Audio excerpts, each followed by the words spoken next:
At my retirement toast, my wife served me divorce papers. I won't support a jobless old man. Even my kids clapped. I signed and left. The next morning, the news broke. Executive retires with a $50 million severance. 15 minutes later, everything changed. The ballroom at the country club was packed with 243 people watching my retirement party. I'd been standing at the podium for maybe 90 seconds when my wife stood up. She was wearing a navy dress I'd never seen before. Probably cost $3,000. Manila envelope in one hand. I'd like to say something about my husband, she announced, walking toward the podium with that fake smile she uses at charity events. I stepped aside, confused, thought this was planned. A sweet spousal tribute. We've been married for 36 years, she began. 36 years watching him climb while I held down the fort at home. My son, 29, sat near the front. My daughter, 26, right beside him, both watching with expressions I couldn't read. But now that the ladder's reached the top, my wife continued, voice cold. Now that he's home full time, I've realized something important. She opened the envelope. I won't support a jobless old man. These are divorce papers. I've already signed them. I'd appreciate it if you do the same. The silence was absolute. 243 people holding their breath. Then my son started clapping, slow, deliberate, grinning. My daughter joined in. My hand didn't shake when I signed every page with the pen my father gave me 43 years ago. Didn't read the papers, didn't ask questions. When I finished, I slid off my wedding ring and placed it on the stack. There you go, you're free. I walked out, nobody followed. I drove to a hotel downtown, checked into a suite, turned off my phone and sat in the dark until sunrise. At 6:47 a.m. I powered it on. 118 missed calls from my wife, 27 from my son, 14 from my daughter. One text from our CEO. Call me immediately. Do not talk to anyone else first. I turned on the TV instead. The news was running morning business. In corporate news, the company announced a historic retirement package for outgoing CFO. The $50 million severance is the largest in Connecticut history. I stared at the screen. $50 million. My phone rang. My wife's face on the screen. I answered. We need to talk right now. There's been a terrible misunderstanding. A misunderstanding? My voice was calm. You handed me divorce papers at my retirement party. Called me a jobless old man. Our children applauded. Which part did I misunderstand? I didn't know about the severance. Nobody told me. I thought you'd just be home with no income. $50 million.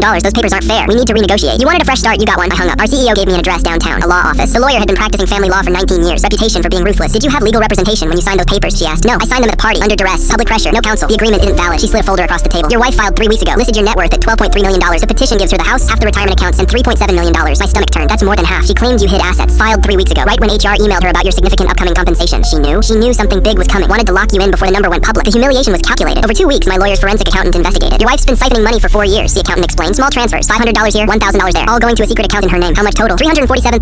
I felt hunched. She inflated expenses and pocketed the difference. She's also been working with a financial planner for 18 months. His notes mention asset protection strategies. The accountant pulled out credit card statements. Your wife took trips you didn't know about to where her financial planner has a vacation home. Hotel records show they spent significant time together. My lawyer smiled. Evidence of fraud. Evidence of premeditated divorce. Potential infidelity. We can destroy her petition. We filed the next morning. By noon, it hit the press. Wife accused of hiding $347K. Planning exit for years. Court came 3 weeks later. My wife showed up in a conservative suit. My son and daughter sat behind her, glaring at me. My lawyer presented everything. The siphoned funds. The secret account. The trips. The judge looked directly at my wife. Did you steal marital assets? My wife's eyes filled with tears. I had to protect myself. Yes or no? Yes. I'm invalidating the agreement. I'm ordering you to return $347,000 plus interest. The $50 million severance is separate property. My wife gasped. That's not fair. What's not fair is stealing while planning a divorce. In the hallway, my son confronted me. You're destroying mom. My daughter said, do this, and you'll never see us again. I stopped. You applauded when she served me divorce papers. You only called demanding money. When was I going to see you anyway? 3 months later, divorce finalized. My wife got the house and $6.1 million. Had to return $347,000 plus my legal fees of $183,000. The $50 million stayed mine. My son and daughter didn't attend the final hearing. I walked out with my dignity and the truth about who my family really was.